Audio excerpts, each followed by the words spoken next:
naghahanda ako ng aking pang-bola-bola. And it's very simple to do. Gagamit tayo ng box grater. Meron tayong carrots.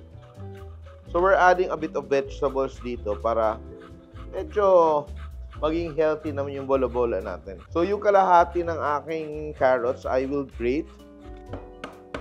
So, eto, sa isang bowl, nandito yung aking minced garlic, onions, at saka yung carrots ko.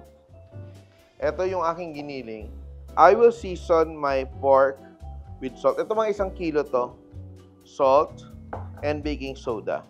Kung gusto mo talaga sobrang ganda ng texture ng inyong bola-bola, add a bit of baking soda and lalamasin mo yan with the salt.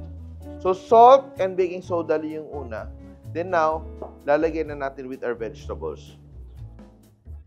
And I will add now 2 eggs.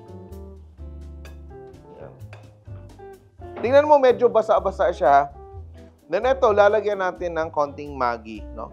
1 pack of Maggi. So, isang pack ng Maggi is really good for half a kilo of meat.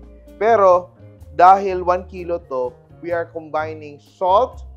So, ito, the more you mix it, the more lalagkit siya. You want to activate the protein sa inyong meat. And lalagyan natin ng konting harina or cornstarch. Done. So, lumalagkit na yung ating mixture. But that is not yet done. Ito, now using my spatula, I will mix this until makita mo, sobrang sticky ng aking mixture.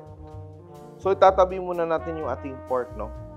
And I will prepare my vegetables dahil gagawa tayo ng 2 dishes, sweet and sour na bola-bola, and ang isa, almondiga soup or bola-bola soup with sotanghon. So, bell peppers. This is for my sweet and sour. Yan. So, we will just dice our bell peppers. Ito, magugustuhan to ng mga bata, itong recipe na to. Very simple to do. Yung ating carrots, yung gagawin ko sa carrots, siguro, so gagawa tayo ng florets sa ating sweet and sour. Okay lang, para magandang presentation, but you don't have to do it. Bulaklak na ba? Hindi pa. Yan. One more.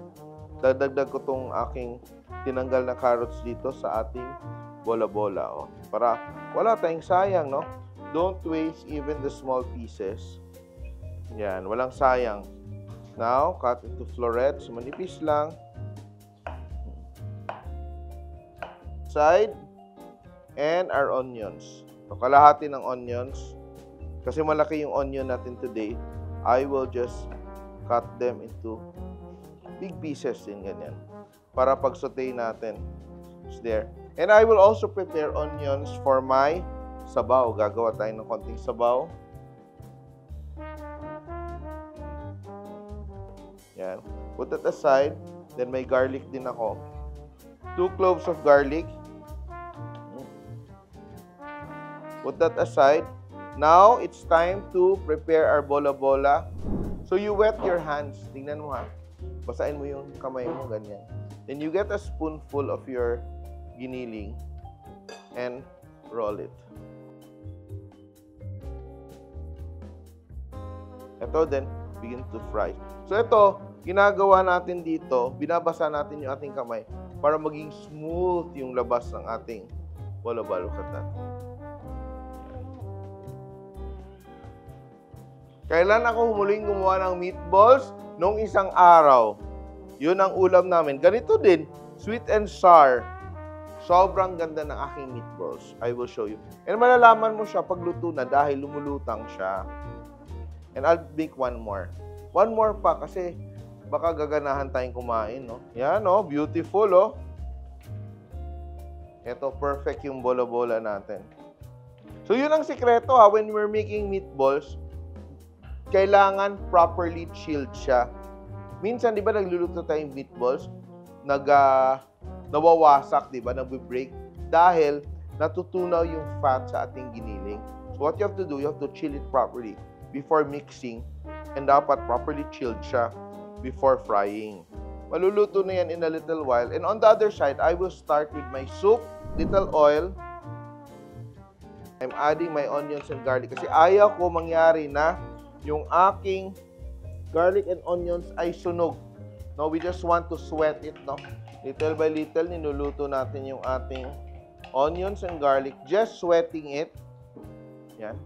Itong mga lumulutang na meatballs, luto na siya, ha? And I think lumulutang na siya lahat. Just a little bit more. Gusto natin na medyo tostado yung exterior niya.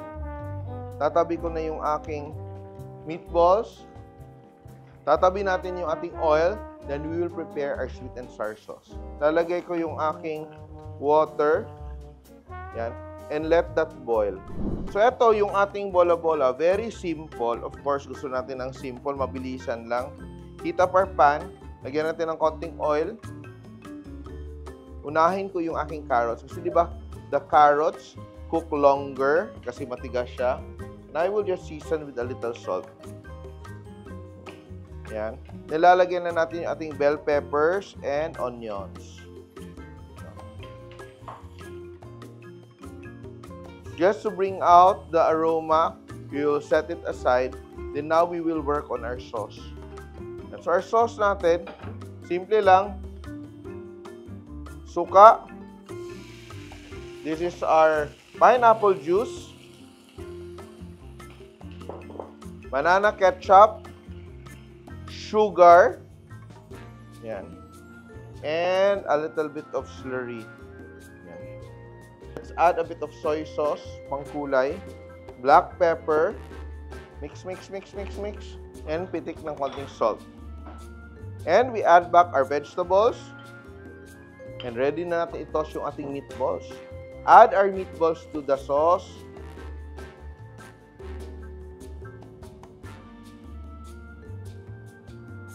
And once your meatballs are properly coated in the sauce, we add our pineapple chunks. And ito siya, ang ating sauce, hindi masyadong sobrang tamis because the sweetness really comes from the pineapples when you bite into them. And we are ready. Diba? So may ulam tayo, number 1, ang ating sweet and sour meatballs. Mukhang pang restaurant yan, no? Anong kulang dito? Green bell pepper. Pero aesthetic na yun, eh. Hindi naman kailangang meron, di ba? And ito yung gusto ko, yung hindi masyadong maraming sauce, hindi lumalangoy sa sauce. It's just a coating. And our water is beginning to boil. For flavor, lalagyan natin ng Maggi and patis. Very simple, Maggi and patis. Of course, pag hindi mo lalagyan ng panglasa, maglalasang tubig yung sabaw, no?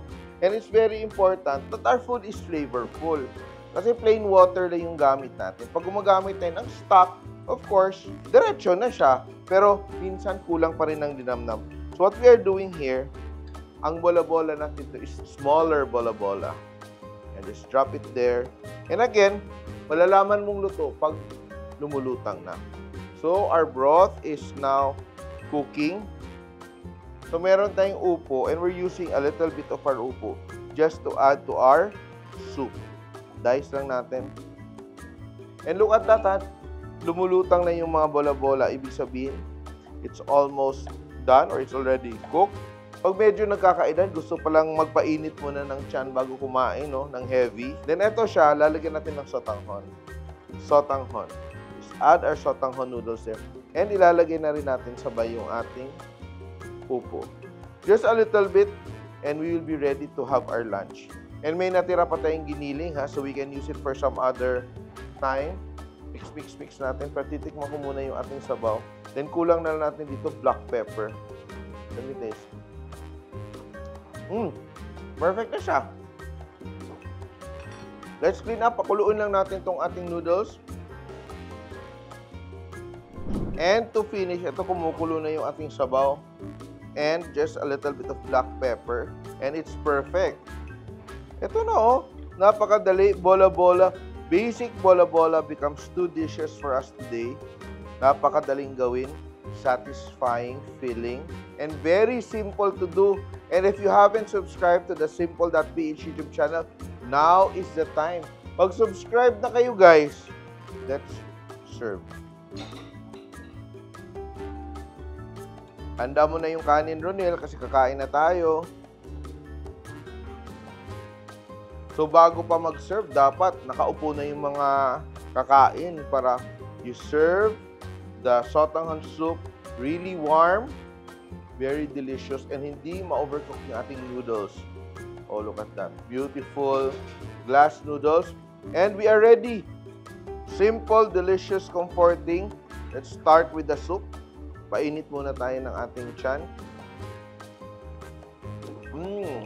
So, ito yung isa pa naming ulam na niluto kanina. Ating Kanto-style fried pork chop, which nandyan din sa YouTube channel namin. But now, titikman muna natin. Ito, meatball muna yung titikman ko dito. Pero mainit siya.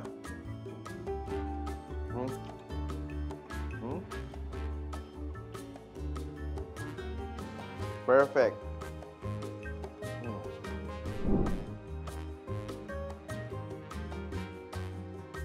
Napakasarap. Tag-ulan. May sabaw tayo. May masarap tayo na ulam. Kayo din, magluto kayo. But before that, please subscribe to the Simple.ph YouTube channel. Baka hindi pa kayo nagsusubscribe. And also check out our other features as well. Kasi hindi na tayo cooking. Marami na tayo. May travel na tayo and other stuff. And these are our 2 bola-bola recipes for today. Ating sweet and sour bola-bola and our meatball and sotanghon soup. Simple!